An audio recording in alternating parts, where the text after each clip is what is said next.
Hey, welcome back to my channel, and today we'll be talking about the movie Raising Izzie. And the first thing I want to say about the movie is that I actually liked it, and if you ask me again if I would watch it again, probably not, because I'm like not religious and all that stuff. Like, I'm spiritual more than I am religious, and I don't really believe in God like that, so that's why I would never watch it again. Because in like the beginning of the movie, I didn't even know it was gonna be about God, because like the description was just talking about how there was like a girl and she was like raising her sister by herself because of like her mother, and she was like an orphan and all that stuff, and I didn't know it was gonna be about God.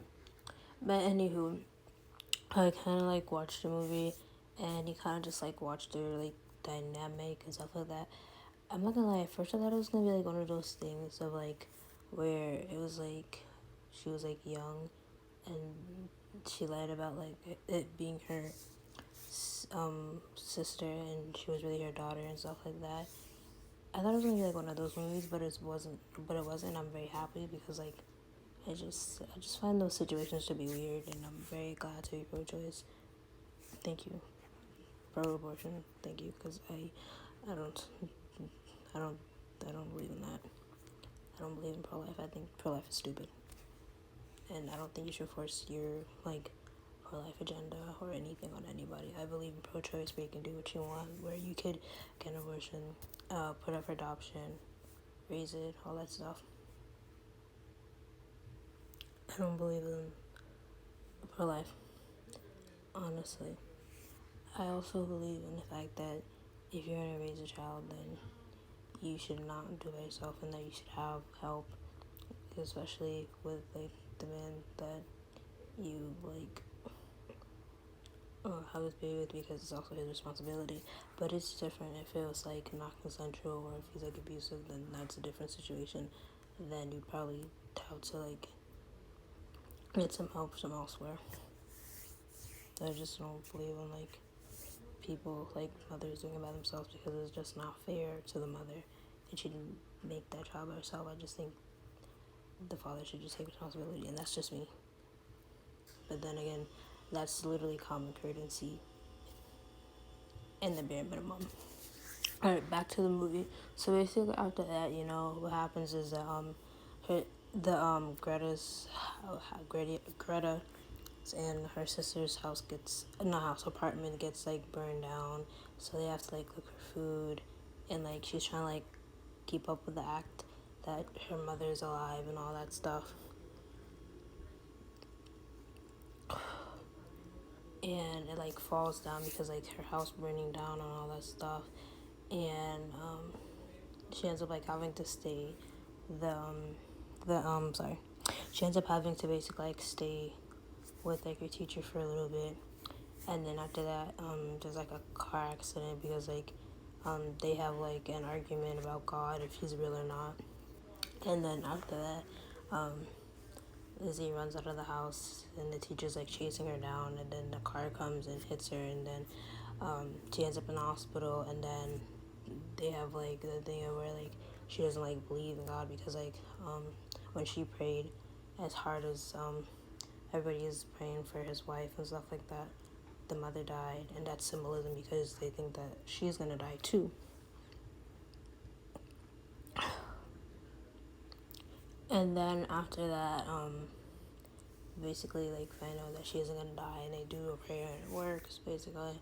And then on top of that, you have like the character development. I would say that one thing you did see was character development, because like the Greg went from like not really being fond of them to not really caring about them, because like there's literally the first time she talks about, the first thing she literally says is like, he says is like, oh, they should have been turned into social services when like the mother died and all that stuff like that, and they're gonna be fine because they've been doing fine on their own and stuff like that.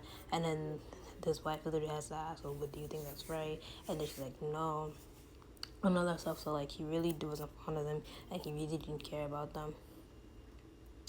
And in my way, I feel like you're just trying to like get her to like leave it alone. And then after that, they have like a bonding moment, but then it became like a subject, because like she can have kids, and he was like getting mad and all that stuff. And then like later down the line, they like bond more, and stuff like that.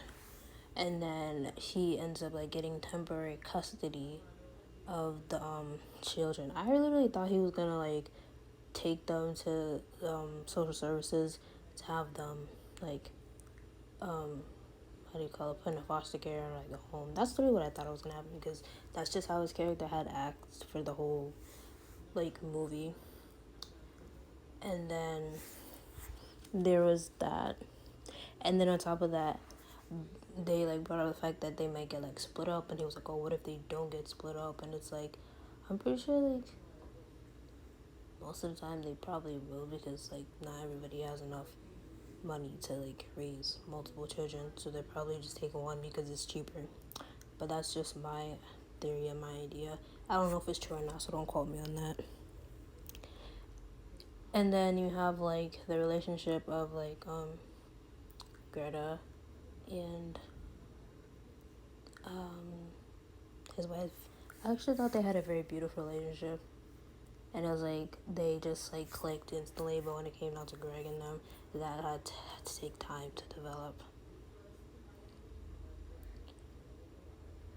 And the whole like God thing, when it came down to Greta, honestly, I understand why Greta is the way she is, because she suffered a lot of grief and a lot of loss, and then she does like the one thing that everybody else is telling her to do, to believe in God, and she doesn't really believe in him because other thing that happened to her mother. I don't know why they have to like force feed her that God is real, because like if she doesn't believe in God, then she doesn't believe in it.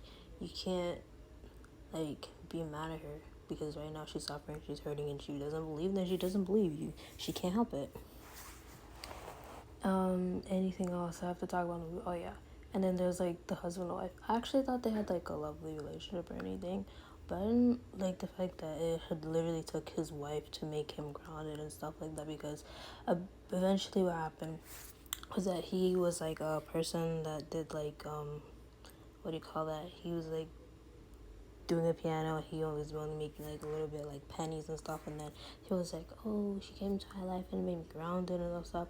And it's like, I feel like as a man you should just be grounded already and know what you want in your career. It shouldn't take your wife having to like come into your life and be like, oh, I'm gonna ground and I'm gonna fix them. And personally for me, I'm not doing that. I'm not fixing, I'm not building, I'm not doing any of that shit. The man should already have known what he wanted to do, doing what he do, and just being who he is, and having a career that is substantial, grounded, and good for him, it is making enough money. That's just how I am, and that's how I just believe in marriage. Just like, I shouldn't have to walk into your life to make you grounded, to make you better, and to fix you, because I'm not doing it. He can fix himself, he can ground himself, he can make sure he has his own career, his own whatever he needs for himself, he can do it by himself, because I'm not doing it. That's just how I am. Because honestly, that's way too stressful on the wife, and that's just unnecessary. In my eyes, he just needs to do that for himself. And for that to be one of the main reasons, and probably, no, one of the main reasons, and to me, the only reason why he's like in love with her and loves her, is kind of sad. But honestly, I'm just gonna say that's the only reason he's in love with her. And that's kind of sad, because that's stressful as hell. But I won't lie, he, at the same time, he actually does like things, but it's only because like she wants it. Because he literally said at one time, it was like, oh, if you want kids. But to me, it's like, make up your mind. Put down your choices. They should have talked about this before they got married, so they wouldn't have to get into this. But then after that, she learns that she's infertile, and then they just like don't really, how do I say, it's not that they didn't do anything, just that they had nothing else to do. And then like they came into their life, and then then she got into the accident, and he took custody over the children. And then after that, she's like out of a coma and stuff like that. And the end of the movie, they end up all going to church, and then she talks about how she has faith because of the prayer that she said. And then lastly but not least is also the father. One thing but actually I do get it. So basically what happens is that the father also dies first, and she doesn't really like remember the father like that. She says the most memory she has is when she went to her dad's funeral, and the mother was pregnant at the time, and that was it. It seemed like off-putting and weirdly put together, so I just did not enjoy like that part of it. I feel like if they made it more relaxed and they made it more calm, and it felt like, oh, this woman really just got hit by a car. And I won't lie, they made it emotional, but it wasn't like, oh, I could like look out my window and be like, oh, this person just got hit by a car. It's like that, but it's more of like they over dramatized it. So I feel like if they just made it more like natural and it would look like, and you could like see this lady getting hit by a car, and then you like be like, oh, this lady just got hit by a car, this is serious and stuff like that. But no, they like over dramatized it and they put like music over it and stuff, and it was just like, y'all doing a little too much. Just make it natural, make it calm, make it feel like you're at this accident. Don't forget to comment, like, and subscribe. Wait, hold on one part. Another thing I also like to add was that I honestly get why she was the way she was, and I'm kind of happy for her because like she finally found some type of peace in her life, even though I'm not a religious person at all. I'm spiritual. I believe in the universe and stuff like that. I'm just happy that she found some peace. But one thing I really feel like they should have done was that to at least get her into therapy, because like losing two parents is very hard, and her sister too. Even though she's young, losing two parents is very hard and very traumatic. I also wanted to add that in too. So yeah, I would just like also like to add in the fact that this movie was just a little bit to me because like I'm not religious, so I have to like skip some parts of it. Like I said, I'm very spiritual. I believe in the universe. I believe in angels. I believe in twin flames. I believe in soulmates. I believe in manifestation. I don't believe in God. Thank you.